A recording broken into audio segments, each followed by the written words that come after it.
Okay, good morning everyone. Today we will learn the new topic because this is term 2. Okay, our topic for today is text procedure.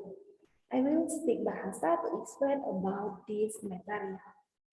Text procedure. Berbicara mengenai teks prosedur itu tanpa kita sadari sebenarnya sudah ada dalam kehidupan kita sehari-hari. Contohnya ketika kita bangun pagi, kita mau sarapan, pasti sebelum kita menyantap sarapan yang cukup nikmat itu ada orang yang melakukan yang namanya teks prosedur. Ada orang yang memasak sarapan kita itu. Nah, ketika kita memasak sarapan tersebut, itu merupakan bagian dari sebuah teks prosedur. Contoh lainnya, ketika kamu menggunakan gadgetnya baterainya habis. Nah, ketika baterai habis, kamu mau mencarger ulang. Ketika kamu mencarger, itu juga merupakan bagian dari teks prosedur. Kenapa, Miss? Dikatakan itu bagian dari teks prosedur. Karena di dalam proses mencarger itu ada langkah-langkah yang kamu lakukan terlebih dahulu. Lalu Miss, dari kedua contoh yang Miss berikan tadi, apa sih sebenarnya teks prosedur itu? Teks prosedur itu adalah teks yang menjelaskan langkah-langkah secara lengkap dan sistematis. Ingat, sistematis artinya berurutan tentang cara melakukan sesuatu. Jadi kamu perlu ingat, ketika kamu melakukan sebuah langkah kerja, ketika kamu mau menyusun sebuah teks prosedur, langkah-langkahnya harus berurutan.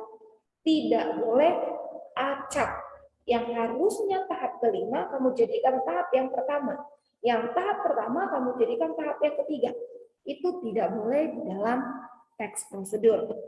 Karena apa? Karena teks prosedur, langkah-langkahnya harus bersifat sistematis.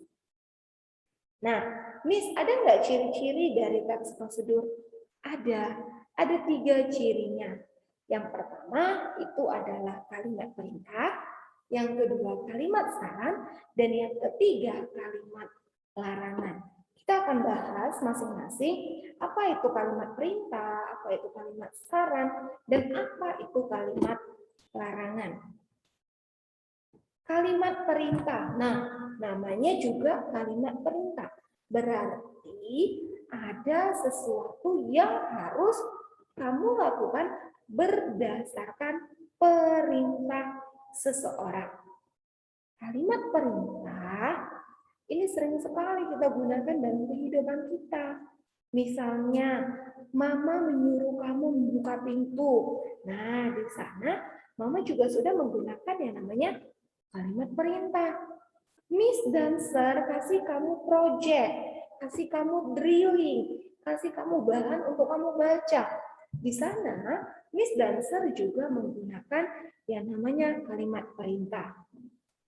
Lalu kalimat perintah itu apa, Miss?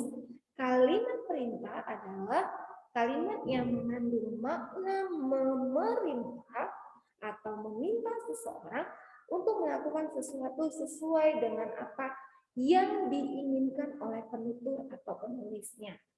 Ciri-ciri kalimat perintah itu ada 4. Yang pertama, jika diucapkan, intonasi pada bagian akhir bisa naik atau meninggi. Jika berbentuk tulisan, kalimat perintah bernada emosi tertentu diakhiri dengan nada seru.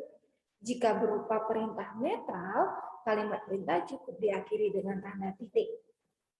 Yang ketiga, kalimat perintah menggunakan pola inversi atau kebalikan. Dan yang keempat, dapat menggunakan partikel lah ataupun kan.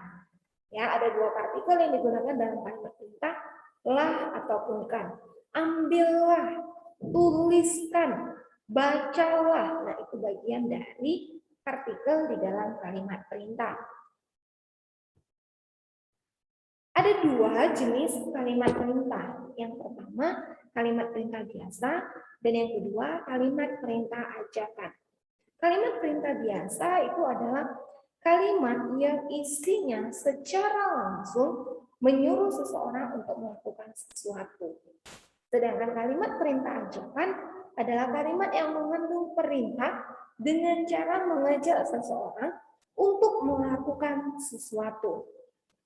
Ingat ya, kalau perintah biasa itu menyuruh, sedangkan perintah ajakan mengajak seseorang untuk melakukan apa yang kamu inginkan. Berbeda ya antara kalimat perintah biasa dengan kalimat perintah ajakan. Nah, di sini ada contoh kalimat perintah biasa. Matikan lampu itu. Ambilkan aku buku. Buatkan adik sarapan pagi sebelum berangkat. Periksa tasmu, barangkali ada yang tertinggal. Hidupkan lampu ruangan ini.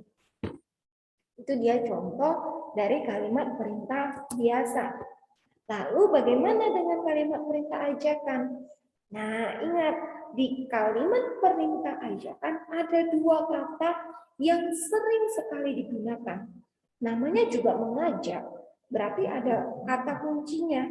Yang pertama, ayo, dan yang kedua, mari.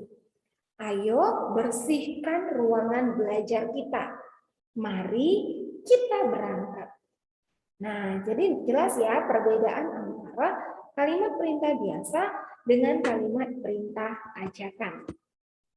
Sekian untuk materi hari ini. Semoga kamu dapat membedakan yang mana kalimat perintah biasa dan mana kalimat perintah ajakan, serta kamu dapat memahami apa itu teks prosedur.